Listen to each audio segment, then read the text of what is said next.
Несколько слов следует сказать о так называемых внутриротовых приспособлениях от храпа. Существует отечественное внутриротовое устройство для лечения, предотвращения и лечения храпа экстра-лор. По виду оно отдаленно напоминает обычную детскую соску и состоит из чашеобразного лепестка, касающегося языка, и фиксирующих ободков, предохраняющих его от заглатывания или выпадения изо рта. Механизм действия заключается в фиксации языка в определенном положении, что препятствует возникновению храпа. Однако этот механизм не дает стопроцентного результата. Чашеобразный лепесток не может постоянно фиксировать язык. Лечебный эффект устройства более логично объяснить его рефлекторным действием на мышцы языка и глотки. Если в полости рта оказывается инородное тело, то язык все время пытается его коснуться. Иногда даже помимо нашего желания. Наличие в передней полости рта чашеобразного лепестка рефлекторно вызывает выдвижение языка вперед и напряжение его мышц, а также мышц глотки, что препятствует вибрации и спадению стенок глотки. Это устройство оказывает наибольший эффект у лиц без выраженного ожирения и с неосложненным храпом и с нормальным дыханием через нос. Основным препятствием к использованию устройства является возможность ухудшения качества сна из-за наличия инородного тела во рту. Имеются также внутриротовые приспособления, которые выдвигают вперед нижнюю челюсть, что увеличивает передне-задний размер дыхательных путей и, соответственно, уменьшает храп и тяжесть синдрома обструктивного апноэ. Это, как правило, заготовки из термолобильного материала, которые в нагретом виде устанавливают на верхнюю челюсть, как, например, загубник у боксера, после чего пациент закрывает рот с выдвинутой вперед нижней челюстью. Заготовка застывает и при повторном использовании обеспечивает выдвижение нижней челюсти вперед. Такие внутриротовые устройства дают наилучший эффект при неосложненном храпе и у больных с аномалиями развития нижней челюсти. Основным недостатком моделируемых устройств является их высокая стоимость и необходимость участия врача в их установке. Поговорим немного о хирургических методах лечения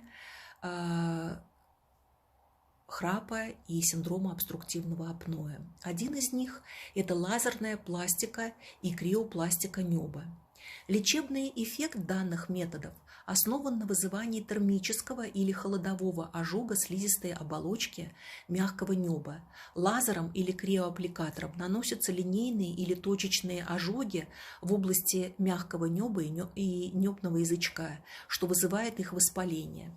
При заживлении ткани уменьшается ее объем и происходит уплотнение неба, что уменьшает вибрацию неба и уменьшает звуковой феномен храпа. Технически данная процедура очень проста и проводится в амбулаторных условиях, однако пациент испытывает значительные болевые ощущения, поскольку состояние после данной процедуры напоминает сильную ангину. И процедура должна повторяться 1 или 3 раза с интервалами в 2-3 недели до достижения желательного эффекта. Опять-таки пластики эффективны при неосложненном храпе и при легких формах синдрома обструктивного апноэ. При умеренных и тяжелых формах, а особенно у пациентов с ожирением, эффективность данных методик низка. Затруднение носового дыхания является одной из причин возникновения храпа. Средние и тяжелые формы синдрома обструктивного апноэ следует рассматривать как абсолютное показание к устранению хронической носовой обструкции, вызванной либо искривлением носовой перегородки, или утолщением слизистой оболочки носа, или наличием полипов в носовых ходах. При легких формах и неосложненном храпе, а особенно у лиц старших возрастных групп, необходимо тщательно взвесить все возможные преимущества и риски. При этом необходимо учитывать социальную значимость храпа для пациента и его желание устранить этот звуковой феномен. Основным хирургическим вмешательством на уровне глотки является овалопалатофарингопластика. Данная операция предполагает иссечение небного язычка, части мягкого неба и небных дужек, а также удаление миндалин. Данная операция весьма травматична и должна применяться исключительно по строгим показаниям, так как возможно развитие ряда осложнений, таких как послеоперационная остановка дыхания или кровотечение, а в отдаленном периоде гнусавость и попадание пищи в дыхательные пути. Следует также отметить, что при тяжелых формах синдрома обструктивного апноэ у больных с ожирением положительный эффект данного хирургического вмешательства достигается только в 20% случаев. В любом случае решение о хирургическом лечении должен принимать лор-хирург с учетом клинического осмотра и результатов полисомнографии или других дополнительных методов обследования. Ну, а теперь поговорим о наиболее эффективном методе лечения. Это лечение постоянным положительным давлением в дыхательных путях, СИПАП-терапия. Ранее я уже и упоминала этот вид лечения. Этот метод неинвазивный и простой в применении, но требует наличия специального дорогостоящего оборудования. Лечение проводится при помощи небольшого компрессора, который подает постоянный поток воздуха под определенным давлением через дыхательные пути, через гибкую трубку и герметичную носовую маску.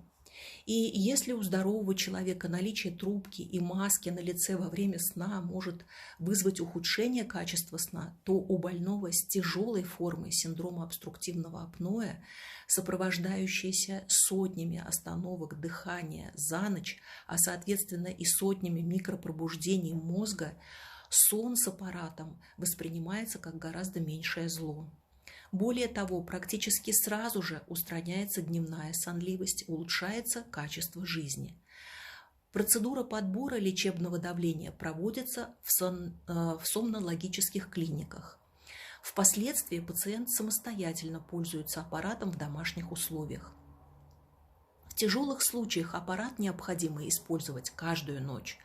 При более легком течении заболевания возможно периодическое применение аппарата 4-5 раз в неделю. Лечение практически не дает побочных эффектов.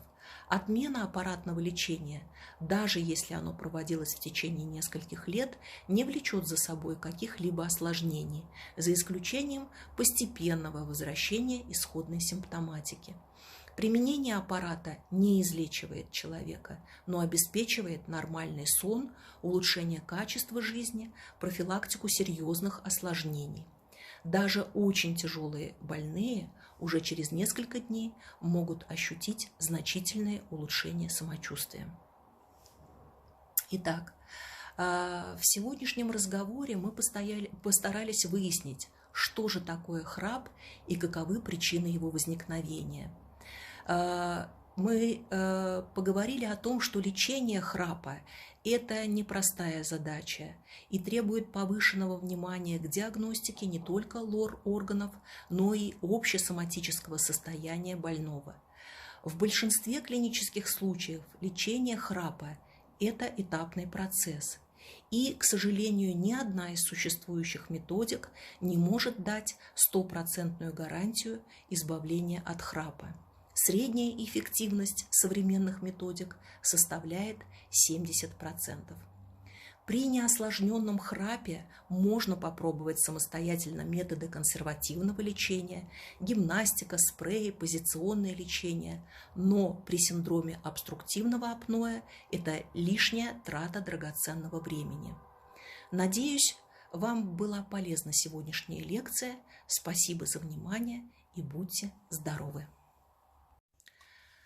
В продолжении разговора о методах лечения храпа и синдрома обструктивного апноэ поговорим об приспособлениях, которые делают дыхание свободным.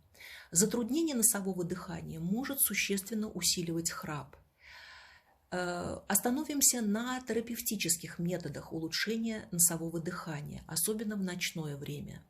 Наилучший эффект достигается с применением специальных наклеек на нос.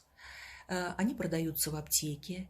Эти наклейки представляют собой пружинящие полоски, которые приклеиваются к крыльям носа и раздвигают крылья носа, что существенно облегчает носовое дыхание. Предсказать эффективность полосок можно достаточно просто, попросив пациента захватить крылья носа кончиками пальцев и развести их в стороны и сделать несколько вдохов через нос.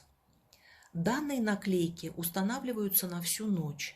Применять их можно постоянно или ситуационно, когда нужно максимально облегчить храп или имеются провоцирующие храп-факторы, например, употребление алкоголя, прием транквилизаторов или состояние вирусной инфекции.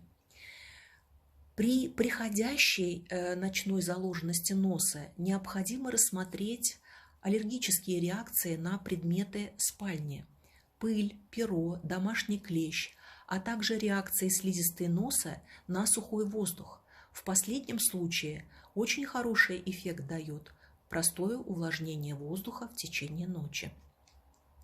Постоянное использование препаратов типа галазолина и сонарина для улучшения носового дыхания нецелесообразно из-за быстрого снижения их эффекта и развития зависимости. В случае хронической обструкции необходима консультация отоларинголога. Существует комплекс упражнений для тренировки мышц языка, нижней челюсти и глотки, направленные на ослабление храпа. Приведу лишь некоторые упражнения из этого комплекса, а более подробно вы сможете ознакомиться с ним у нас на сайте. Первое упражнение заключается в том, что максимально выдвигается язык вперед и вниз. В выдвинутом состоянии язык удерживается в течение 1-2 секунд и выполняется это несложное упражнение по 30 раз утром и по 30 раз вечером. Следующее упражнение заключается в том, что нужно нажать на подбородок рукой и с усилием перемещать нижнюю челюсть вперед и назад. Выполнять это упражнение также нужно 30 раз утром и 30 раз вечером.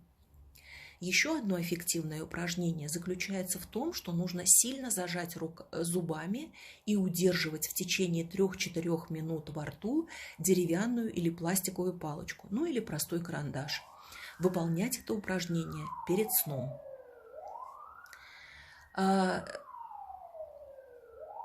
Произносить по 20-25 раз гласные звуки и, у, при этом сильно напрягать мышцы шеи. Упражнения направлены на тренировку мышц языка и нижней челюсти, выдвигающих их вперед. Если мышцы тренированы, то даже при расслабленном состоянии, то есть во сне, они поддерживают определенный тонус и смещают указанные структуры вперед, обеспечивая увеличение просвета глотки и уменьшение храпа. Упражнения, выполняемые непосредственно перед сном, позволяют существенно увеличить тонус мышц глотки, что в определенной мере замедляет возникновение храпа. Обычно отчетливый эффект данного комплекса упражнений наблюдается через 3-4 недели регулярных занятий. А вот удерживание палочки зубами вызывает тоническое напряжение мышц шеи, глотки, который сохраняется в течение 20-30 минут. И это существенно уменьшает храп в начальной фазе засыпания, что может достаточно благоприятно сказаться на состоянии близких. Добрый день, друзья! Сегодняшний наш разговор будет посвящен храпу и синдрому обструктивного апноэ. Что же такое храп и чем он опасен? Храп или существует медицинский термин ронхопатия, доброкачественный ночной храп, это звуковой феномен, возникающий при биении друг от друга мягких структур глотки на фоне прохождения струи воздуха через суженные дыхательные пути. Это специфический процесс, сопровождающий дыхание человека во сне выраженным, отчетливым, низкочастотным дребезжащим звуком. От 30 до 50% взрослого населения храпит во сне, а у 30% храпящих развивается синдром обструктивного апноэ. Храп и апноэ – близнецы-братья. Синдром обструктивного апноэ сна – это заболевание, характеризующееся наличием храпа, периодическим спадением дыхательных путей на уровне глотки и прекращением легочной вентиляции, снижением уровня кислорода крови, грубой фрагментацией сна и избыточной дневной сонливостью. Часто свидетелями этого заболевания являются бодрствующие близкие, которые с тревогой наблюдают, как внезапно обрывается храп и возникает пугающая остановка дыхания, а затем спящий громко всхрапывает и вновь начинает дышать. Иногда может отмечаться до 500 остановок дыхания за ночь общей продолжительностью до 4 часов, что ведет как к острому, так и хроническому недостатку кислорода и существенно увеличивает риск развития артериальной гипертонии, нарушения ритма сердца, инфаркта миокарда, инсульта и внезапной смерти во сне. У больных с нарушениями дыхания во сне отмечаются беспокойный поверхностный сон, неосвежающий сон. Утром человек чувствует себя разбитым. Потливость и учащенное ночное мочеиспускание, разбитость и головные боли по утрам, резкая дневная сонливость, раздражительность, снижение памяти, внимания, импотенция. Причины синдрома острого обструктивного апноэ те же, что и у храпа. Разница заключается лишь в степени их выраженности. Если при храпе стенки дыхательных путей только вибрируют, а при прохождении струи воздуха, то при болезни, при синдроме обструктивного апноэ, они периодически полностью спадаются, прекращая доступ воздуха в легкие. Какие же причины развития храпа? Выделяют анатомические причины и функциональные. Анатомические нарушения, приводящие к сужению дыхательных путей, следующие. Во-первых, нарушение носового дыхания, которое может проявляться различными патологиями, такими как искривление носовой перегородки, хронические риниты, врожденная узость носовых ходов или глотки, полипы в носу, аденоиды.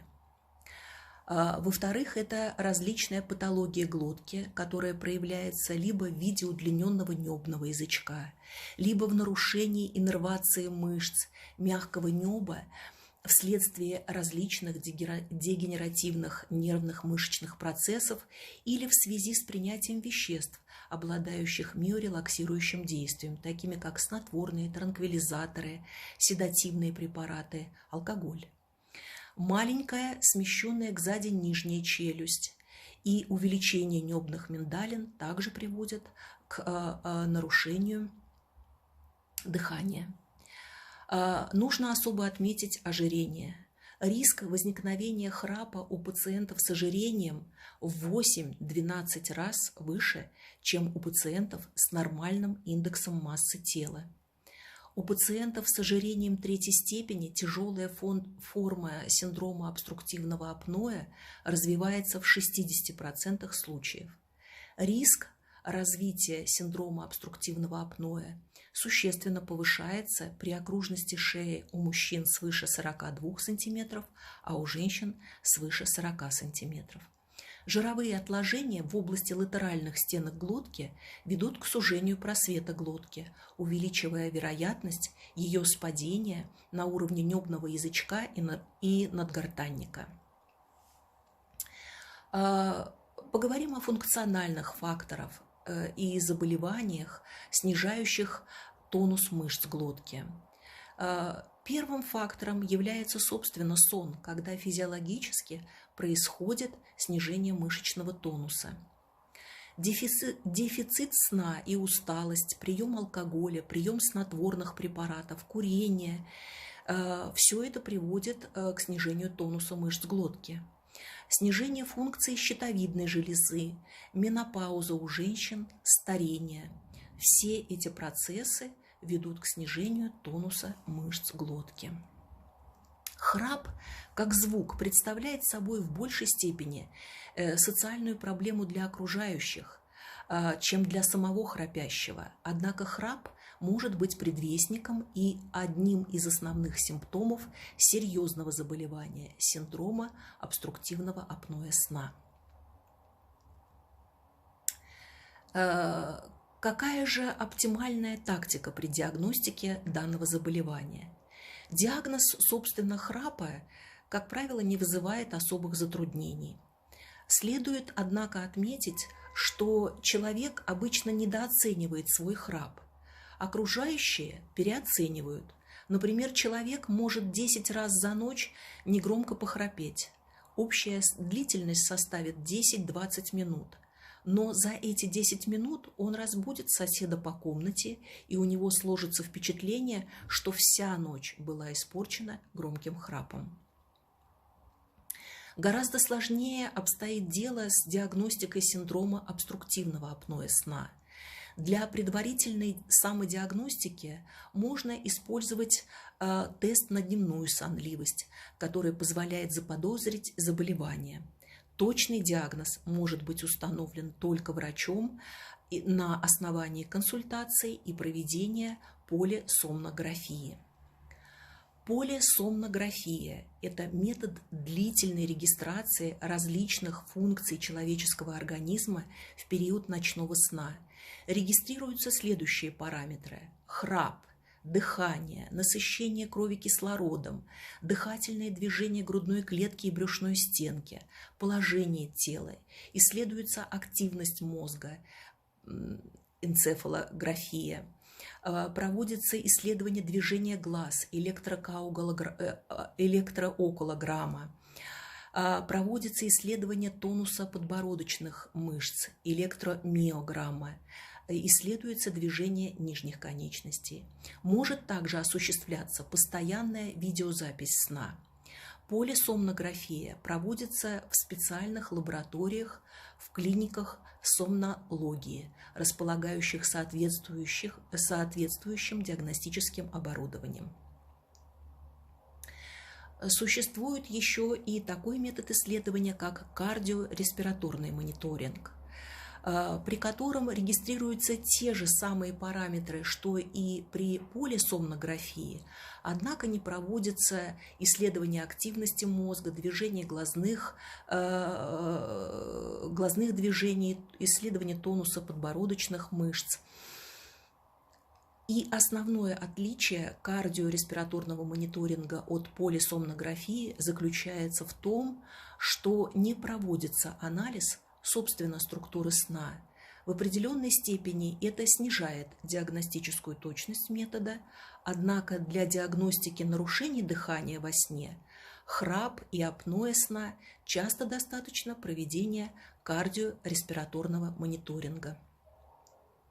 В случае необходимости диагностики собственно расстройств сна, бессонница, нарколепсия или двигательных нарушений во сне, необходимо проведение полисомнографии. Полисомнографию также следует проводить в случае предполагаемого сочетания нарушений дыхания во сне с расстройствами собственно сна и дыхательными расстройствами во сне. Какова же оптимальная лечебная тактика? Не существует, к сожалению, единственного и стопроцентного эффективного метода лечения храпа и синдрома обструктивного апноэ. Соответственно, следует с долей здорового скепсиса относиться к различного рода объявлениям о чудодейственных вмешательствах, устраняющих храп у всех больных за один сеанс. Многообразие храпа и разная тяжесть состояния требуют индивидуализации лечебного подхода. Иногда достаточно бывает снизить вес на 5-7 кг, чтобы перестать храпеть. Большое значение имеет точная оценка затрудненного носового дыхания в возникновении храпа. В ряде случаев устранение искривления носовой перегородки избавляет от храпа. Лазерная пластика, криопластика неба эффективная только при неосложненном храпе и при легких формах обструктивного апноэ. При резкой гипертрофии миндалин необходимо ставить вопрос об их удалении, особенно в случае выраженных нарушений дыхания во сне. Применение различных внутриротовых приспособлений от храпа наиболее эффективно у пациентов с патологией нижней челюсти. При тяжелой форме синдрома обструктивного апноэ сна и отсутствии явных анатомических дефектов, которые можно было бы устранить хирургически, единственным эффективным методом лечения является создание положительного давления в дыхательных путях, так называемая CPAP-терапия. Собственно, CPAP – это аббревиатура от английских слов Continuous Positive Airway Pressure, которые отражают смысл метода – постоянное положительное давление в дыхательных путях. Механизм действия CPAP-терапии достаточно прост. Если в дыхательных путях создать избыточное положительное давление во время сна, то это будет препятствовать их спадению и устранит основной механизм развития заболевания, заключающийся в циклическом перекрытии дыхательных путей на уровне глотки. Таким образом, конкретные лечебные подходы должны определяться квалифицированным специалистом в зависимости от причин и тяжести состояния. Поговорим о всех возможных методах лечения. Существуют общепрофилактические мероприятия и методы самолечения, которые могут применяться при легких стадиях неосложненного храпа. Во-первых, это масса тела, то есть не увеличивать или снизить массу тела. При наличии определенных проблем с нарушениями дыхания во сне увеличение массы тела всего лишь на 10% от исходной массы может ухудшить параметры дыхания на 50%. Обычно это сопровождается переходом в следующую по тяжести стадию синдрома обструктивного апноэ. Проводилось наблюдение пациентов, которые за 1,5-2 года набрали более 15-20% массы тела. Эти пациенты были с легкой формой синдрома обструктивного апноэ, но после набора массы получили тяжелую форму со всеми вытекающими последствиями. А это и значительное ухудшение качества сна, учащение ночного мочеиспускания, кризовая артериальная утренняя гипертензия, утренняя резкая головная боль, дневная сонливость, раздражительность и ряд других симптомов. Существенное снижение массы тела, соответственно, может значительно улучшить ситуацию. Второй момент – курение. Курение часто вызывает хроническое воспаление глотки, трахеи, сопровождается их отечностью и снижением тонуса глоточных мышц. Это, в свою очередь, вызывает сужение дыхательных путей, усиливает храп и проявление синдрома обструктивного апноэ. Следует, однако, крайне осторожно подходить к вопросу прекращения курения у больных с ожирением. Это может привести к дальнейшему увеличению массы тела и прогрессированию заболевания, что сведет на нет преимущество от прекращения курения. В данной ситуации необходимо сначала предпринять попытку существенного похудания, а уж затем решать вопрос с курением. Следует избегать приема транквилизаторов и снотворных препаратов. Они иногда очень нужны в лечении, но следует помнить о том, что данные средства, транквилизаторы, снотворные препараты, как правило, снижают мышечный тонус и способствуют расслаблению глоточной мускулатуры, что в свою очередь может утяжелять храп. Алкоголь. Не стоит принимать алкоголь перед сном. Алкоголь также расслабляет глоточную мускулатуру, провоцируя храп. Печень человека перерабатывает около 10-15 мл чистого спирта в час. Например, 100 мл водки содержит 40 мл чистого спирта, и, соответственно, отрицательное действие этой дозы будет продолжаться около 2,5-4 часов. Следует особо воздерживаться от одновременного приема алкоголя и снотворных препаратов. Существуют лечебные мероприятия, не требующие врачебного вмешательства. К таковым относится позиционное лечение. Легкие формы храпа и синдрома обструктивного апноэ часто являются позиционно зависимыми и возникают только при положении лежа на спине. Это обусловлено западением языка. Существует простой и эффективный способ отучить человека спать во сне. На ночной пижаме или специальной жилетке между лопаток пришивается карман, в который помещается мяч для большого тенниса.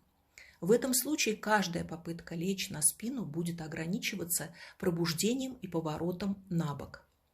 В начале применения этого метода возможно ухудшение качества сна, но особенно у лиц, привыкших спать на спине. Однако в течение 3-4 недель вырабатывается стойкий условный рефлекс не спать на спине. Необходимо также обеспечить возвышенное положение изголовья.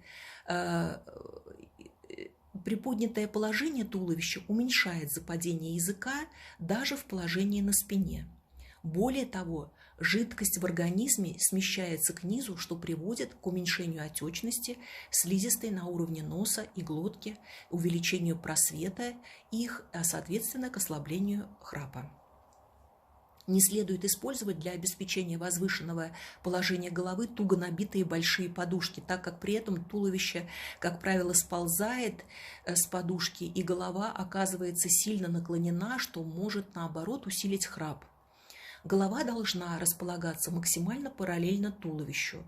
Для достижения этого результата желательно использовать небольшие плоские подушки, ортопедические подушки или специальные контурные подушки.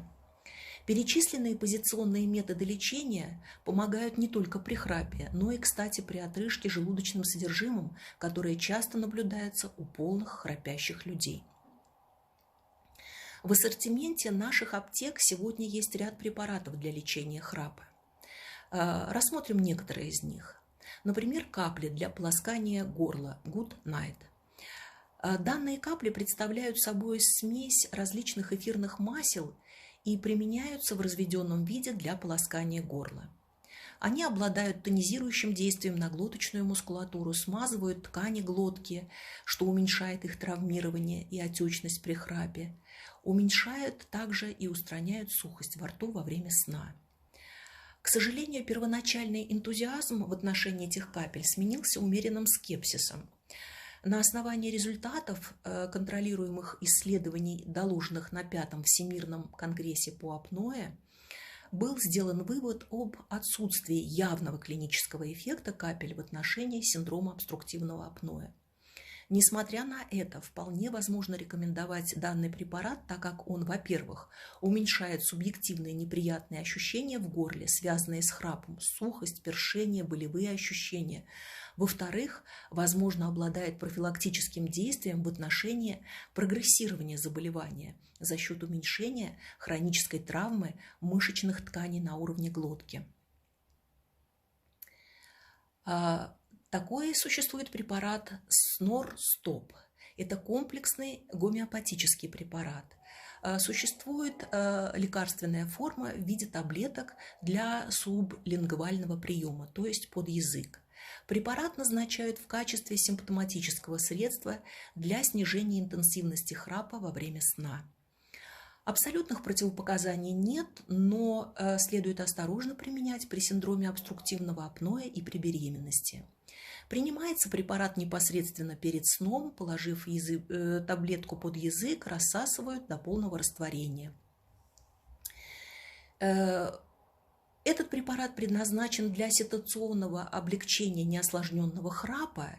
Он не обладает излечивающим эффектом. После прекращения курсового приема лечения храп через некоторое время появляется или усиливается вновь. Кроме того, он бесполезен при синдроме обструктивного апноэ сна, когда помимо храпа отмечаются остановки дыхания с последующим громким всхрапыванием. Обычно рекомендуется применять препарат для ситуационного устранения или облегчения храпа. Например, при поездке в командировку, нахождении в больнице. Эффект этот ощутим уже в первую ночь, но обычно усиливается в течение 3-4 дней приема препарата. Таким образом, прием препарата желательно начать заблаговременно.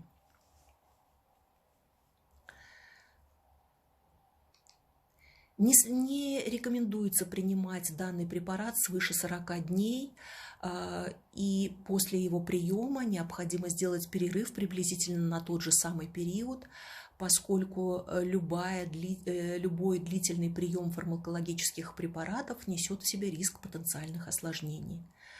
В случае хронического храпа и тем более синдрома обструктивного апноэ лучше обратиться в специализированный сомнологический центр для уточнения причин и тяжести болезней и выбора наиболее эффективного лечения. Стоит упомянуть еще и различные спреи для облегчения храпа. Храпекс, слипекс. Механизм действия этих препаратов также заключается в тонизировании мышц глотки.